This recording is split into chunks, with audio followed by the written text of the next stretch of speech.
நம்முடைய பிதாவாகிய தேவனுடைய அன்பும், ஆண்டவராகிய இயேசு கிறிஸ்துவின் கிருபையும், சமாதானமும் உங்கள் அனைவரோடும் கூட என்றென்றைக்கும் இருப்பதாக. தலைப்பு: நான் உன்னை விட்டு விலகுவதும் இல்லை, உன்னை கைவிடுவதும் இல்லை. உபாகமம் 22ஆம் அதிகாரம் 15ஆம் வசனம் முதல். பெண்கள் தங்களை எப்படி பாதுகாத்துக் கொள்ள வேண்டும் என்றும், பரிசுத்தமாய் கற்பு நெறி தவறாத வாழ்க்கை வாழ வேண்டும் என்பதை குறித்தும், சமுதாயத்தில் பெண்கள் எப்படி பாதுகாக்கப்பட வேண்டும் என்பதை குறித்தும், அப்படி பெண்கள் வழி தவறினால் அவர்களுக்கு என்ன தண்டனை கொடுக்க வேண்டும் என்பதை குறித்தும் இந்த வேத பகுதியில் நமக்கு கொடுக்கப்பட்டிருக்கிறது. அதை குறித்து சற்று ஆராய்ந்து பார்ப்போம். ஒரு பெண் ஒரு ஆணுக்கு நிச்சயம் செய்திருக்கிறார்கள், நியமிக்கப்பட்டிருக்கிறார்கள், திருமணம் நடைபெற இருக்கிறது. இதற்கு இடைப்பட்ட காலத்தில் அந்த பெண்ணை ஒரு மனிதன் வேறொருவன் வந்து அந்த பெண்ணிடம் தவறாக நடந்து கொண்டாள். அந்த பெண் தன் கற்பை இழந்து விட்டாள். அந்த சூழ்நிலையில் அந்த பெண்ணை நாம் என்ன செய்ய வேண்டும்? இது வாழ்க்கையில் யாருக்கும் வரக்கூடாத நிலை. இப்படி சில நேரங்களில் சமுதாயத்தில் நடந்து விடுகிறது. கொடுமையான காரியமாய் இருக்கிறது. இப்படி நடந்த சமயத்தில் அந்த பெண்ணுக்கு எது நீதியான வழிமுறையா இருக்கும் என்பதை குறித்து கர்த்தர் நமக்கு போதித்து கொடுத்திருக்கிறார். அந்த பெண் அந்த தவறான காரியம் நடக்கும் போது கூப்பிடுகிறாள். அவளுக்கு உதவி செய்ய, அவளை பாதுகாக்க யாரும் வரவில்லை. அப்படிப்பட்ட நிலையில் இருந்தால் அந்த பெண்ணின் சம்மதம் இல்லாமல் வேறொருவன் வந்து அந்த பெண்ணை தவறாக நடத்தி இருந்தால் அந்த பெண்ணின் மேல் பாவம் இல்லை. அந்த பெண்ணுக்கு எந்த தண்டனையும் நாம் கொடுக்க தேவையில்லை. அவள் மனதால் எந்த கெடுதலும் செய்யவில்லை. அவள் பரிசுத்தமாய் இருக்கிறாள். அப்படி இருக்க அந்த ஆண் தான் தவறு செய்திருக்கிறான். அப்படிப்பட்டவனை, அந்த பெண்ணின் வாழ்க்கையை கெடுக்க நினைத்தவனை, தவறு செய்தவனை, அந்த தவறு செய்த அந்த ஆணை கல்லெறிந்து கொல்ல வேண்டும் என்று கர்த்தர் சொல்லுகிறார். கடுமையான சட்டத்தை ஆண்டவர் கொடுத்திருக்கிறார் இப்படிப்பட்ட காரியத்திற்கு. பெண்களின் கற்பு நெறியை கர்த்தர் எந்த அளவுக்கு விரும்புகிறார் என்று பார்க்க வேண்டும். ஒழுக்கமாக பெண்கள் வாழ வேண்டும். கற்பு நெறி தவறக்கூடாது. பரிசுத்தமாய் தங்கள் சரீரத்தையும் தங்கள் இருதயத்தையும் காத்து கொள்ள வேண்டும் என்பதை குறித்து கர்த்தர் இந்த இடத்தில் மிக தெளிவாக சொல்லி இருக்கிறார். இப்படிப்பட்ட சம்பவம் ஒரு பெண்ணின் சம்மதத்தோடு நடந்திருந்தால், இன்னொருவருக்கு நியமிக்கப்பட்டிருக்கும் போது அந்த பெண்ணே சம்மதித்து வேறொரு ஆணுடன் தவறாக நடந்திருந்தால் அந்த பெண்ணை, அந்த ஆணை, இருவரும் தவறு செய்த இருவரையும் கல்லெறிந்து கொள்ள வேண்டும் என்று கர்த்தர் நமக்கு சட்டம் கொடுத்திருக்கிறார். நாமல்ல, அரசாங்கம் இதை தன் செய்ய வேண்டும் என்று கர்த்தர் சொல்லி இருக்கிறார். திருமணமான ஒரு பெண் வேறொரு ஆணுடன் தவறாக நடந்தால் அப்படிப்பட்ட பாவத்தை செய்த இருவரையும் கல்லெறிந்து கொள்ள வேண்டும் என்று கர்த்தர் கட்டளையிட்டிருக்கிறார். அப்படிப்பட்டவர்கள் உயிரோடு இருக்கக்கூடாது. கர்த்தருடைய பரிசுத்தத்தின் விருப்பத்தின்படி இப்படி சொல்லியிருக்கிறார். இப்படி செய்தால் என்ன நடக்கும் என்றால், சமுதாயம் மிக சிறப்பானதாக, மற்றவர்கள் சமாதானத்துடன் வாழ்வார்கள். இப்படிப்பட்ட பாவங்களுக்கு கொடுக்கப்பட வேண்டும். அரசாங்கம் நியமிக்கப்பட வேண்டும். அப்படி நியமிக்கும் போது சமுதாயத்தில் ஒழுக்கம் இருக்கும். ஒழுக்கம் இருக்கும் போது மனித சமுதாயமே, மனமே சமாதானமா இருக்கும். எல்லோருடைய மனமும் சமாதானமாய் இருந்தால்தான் அவர்களுடைய செயல்களும் சமாதானம் உள்ளதா இருக்கும்.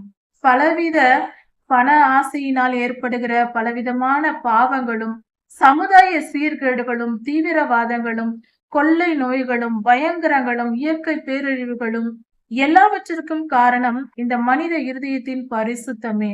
அந்த பரிசுத்த குறைவு ஏற்படும் பொழுது தீமையான காரியங்கள் சமுதாயத்தில் நடக்கும். மனித மனம் ஒருவரும் சமாதானம் இல்லாமல், ஒரு ஊரில் ஒரு சிலர் 2-3 பேர் தவறாக வாழ்ந்தால் கூட, பாவம் செய்தாலும் அதை பார்த்து மற்றவர்களும் பாவம் செய்ய தொடங்குவார்கள். இப்படி அந்த பாவத்தை அனுமதிக்க கூடாது. விபச்சார பாவத்திற்கு கடுமையான சட்ட திட்டங்கள் கொண்டு வரப்பட வேண்டும். அப்படி செய்யும் போது இந்த சமுதாயம் மிக மிக சமாதானம் உள்ளதாய் இருக்கும். இப்படிப்பட்ட பாவங்கள் பெருகாமல் இருக்கும் போது மற்ற எல்லா பாவங்களும் குறையும். எல்லாமே குறைந்து போகும். சமாதானம் உள்ள ஒரு தேசமாக நம்முடைய தேசம் இருக்கும். ஒரு சமுதாயமே சீர்கெட்டதாய் மாறிவிடுகிறது. அதாவது இந்த மாதிரியான பாவங்கள் ஆணி வேர் போன்றது. அந்த ஆணி வேரை சரிப்படுத்தி விட்டால், அதன் மேல் இருக்கிற மரம், கிளைகள் எல்லாம் கனி, பூ, பழம் என்று எல்லாம் சரியாகிவிடும். அதனால் விபச்சார பாவம் என்பது மகா பெரிய பாவம். கொலை என்பது மகா பெரிய பாவம். இப்படிப்பட்ட பாவங்கள் நடக்காமல் இருப்பதற்கான சட்ட திட்டங்கள் கடுமையான இந்த பாவத்திற்கு கடுமையான சட்டங்கள் வந்தால் இப்படிப்பட்ட காரியங்களே இருக்காது. மிகப்பெரிய வயல் நிலத்தில் ஒரே ஒரு சின்ன முட்செடி முளைத்தால் போதும். அது பரவி பரவி அந்த பல ஏக்கர் நிலத்தையே அழித்து போட்டுவிடும். அது போலதான் இந்த பாவத்தை முளையிலேயே கிள்ளி எறிந்து விட்டார். சிறு செடியாக இருக்கும் போதே அதை கிள்ளி எறிந்து விட்டால், இதற்கு விரோதமாக நம் ஆயுதங்களை எடுத்து விட்டால் சமுதாயம் மிக சமாதானம் உள்ளதாக சரியான பாதையில் செல்லும். எல்லாம் நல்லபடியாக நடக்கும். மனிதர்களின் மனம் சமாதானமா இருக்கும். எல்லா காரியங்களும் நல்லபடியாக இருக்கும். கடுமையான சட்ட திட்டங்கள் மட்டுமே இப்படிப்பட்ட காரியங்களை ஏற்படுத்த முடியும், மாற்றங்களை ஏற்படுத்த முடியும். அடுத்ததாக ஒரு திருமணமாகாத கன்னி பெண் இருக்கிறாள். அந்த பெண்ணை பார்த்து ஒரு ஆண் அந்த பெண்ணிடம் தவறாக நடந்து விடுகிறான் என்றால், அந்த பெண்ணை காப்பாற்றுவதற்கு யாரும் இல்லாததினால் அந்த பெண்ணுக்கு இந்த நிலை ஏற்பட்டது என்ற பொழுது, அந்த பெண்ணிற்கு எந்தவித தண்டனையும் கொடுக்க தேவையில்லை. அந்த பெண்ணின் தகப்பனுக்கு 50 வெள்ளி காசுகளை கொடுக்க வேண்டும். அந்த பெண்ணை அந்த தவறாக நடந்த ஆணுக்கே திருமணம் செய்து கொடுக்க வேண்டும். அந்த ஆண் தான் உயிரோடு இருக்கும் வரை அவளை தன் மனைவியாக ஏற்றுக்கொள்ள வேண்டும் என்று இப்படியாக கர்த்தர் நமக்கு நீதியை சொல்லிக் கொடுத்திருக்கிறார். அடுத்ததாக பெண்ணை குறித்தான இன்னொரு சட்டமும் ஆண்டவர் கொடுத்திருக்கிறார். ஒரு ஆண் ஒரு பெண்ணை திருமணம் செய்து கொள்ளுகிறான். செய்து கொண்டு திருமணம் செய்த உடனே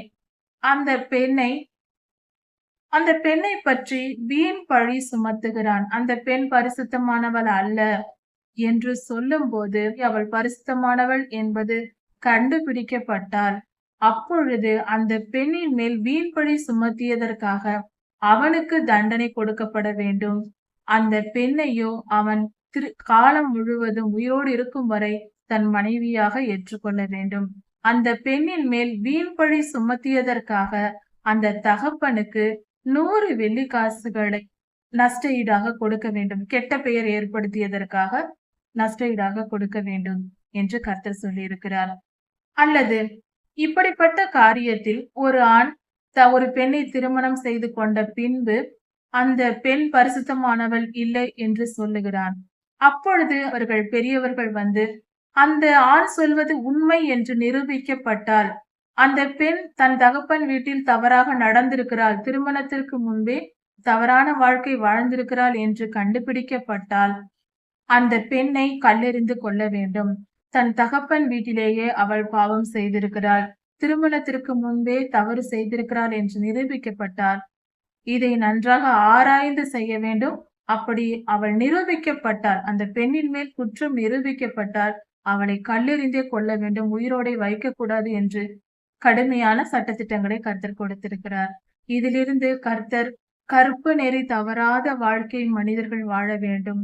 பெண்கள் மிகவும் ஒழுக்கம் உள்ளவர்களாக தங்கள் சரீரத்திலும் தங்கள் மனதிலும் பரிசுத்தமாய் வாழ வேண்டும் என்றும் கர்த்தர் விரும்புகிறார் என்பது நமக்கு தெரிகிறது. அதை நாம் புரிந்து கொண்டு பெண்கள் தங்களை காத்து கொள்ள வேண்டும், தங்கள் இருதயத்தை காத்து கொள்ள வேண்டும், தங்கள் சரீரத்தை பாதுகாத்துக் கொள்ள வேண்டும். ஒழுக்கமும் கற்பும் உள்ள வாழ்க்கைதான் பெண்களுக்கு அழகு. பெண்களின் அழகே அதன் ஒழுக்கத்தில் தான் இருக்கிறது. ஒழுக்கமான வாழ்க்கை தான் அழகானது, அது சமாதானம் உள்ளது, அதன் சுகம் தனியானது, அது மிகவும் உயர்ந்தது, கர்த்தருக்கு முன்பாக பிரியமானதாய் இருக்கிறது. ஒரு பெண் என்றால் முதலில் அந்த பெண் என்ற வார்த்தைக்கு அடையாளமே கற்பு நெறிதான். அந்த ஒழுக்கம்தான் அவளுடைய மொத்த அலங்காரமே. ஒரு பெண்ணின் அலங்காரம் கற்பு நெறிதான். அதை புரிந்து கொண்டு ஒழுக்கமாக வாழ வேண்டும். நம்மில் உள்ள பெண்களையும் பரிசுத்தமாக வாழ நாம் போதிக்க வேண்டும். பெரியவர்கள் பெண்கள் போதித்து நடத்த வேண்டும். நம் வீட்டில் இருக்கிற சிறு பெண்கள், நம் வீட்டின் அருகில் இருப்பவர்கள், நமக்கு தெரிந்த பெண்களை, முக்கியமாக ஆசிரியர்கள், பெண் பிள்ளைகள் தங்களிடத்தில் படிக்கும்போது, அவர்களுக்கு கற்பு நெறியை போதிக்க வேண்டும். ஒழுக்கத்தை போதிக்க வேண்டும்.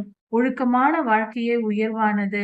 அதுவே நமக்கு அலங்காரமாய் இருக்கிறது என்பதை அவர்களுக்கு போதித்து நடத்த வேண்டும். விபச்சார பாவம் என்பது மகா கொடுமையான பாவமாய் இருக்கிறது. ஏனென்றால், இதன் விளைவு, இதன் அடிப்படை தன்மை என்னவென்றால் அன்பு. ஒரு மனிதன் கர்த்தரிடத்தில் அன்பு கூர்ந்து அவருக்கு கீழ்ப்படிந்து வாழ வேண்டும். இதுவே தேவ சித்தமாய் இருக்கிறது. ஆனால் ஒரு விபச்சாரம் செய்கிற ஒரு மனிதனால் கர்த்தரை நேசிக்க முடியாது. கர்த்தரிடத்தில் வைக்க வேண்டிய அந்த இருதயத்தின் பகுதி, அந்த அன்பு எனும் பகுதி, இருதயத்தின் அன்பு ஒரு பெண்ணின் மேலோ ஒரு ஆணின் மேலோ ஏற்பட்டு விடுகிறது.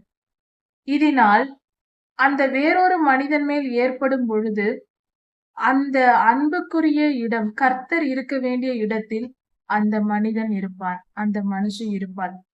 அப்படி என்றால் அந்த மனிதனுடைய பாவம் பெரியதாய் இருக்கும். கர்த்தரையே அது ரீப்ளேஸ் பண்ணுகிறது. கர்த்தர் இருக்க வேண்டிய இடத்தில் ஒரு பெண் இருப்பாள். ஒரு விபச்சாரம் செய்கிற பெண்ணாய் இருந்தால் அவள் இருதயத்தில் கர்த்தர் இருக்க வேண்டிய இடத்தில் இன்னொரு ஆண் இருப்பான்.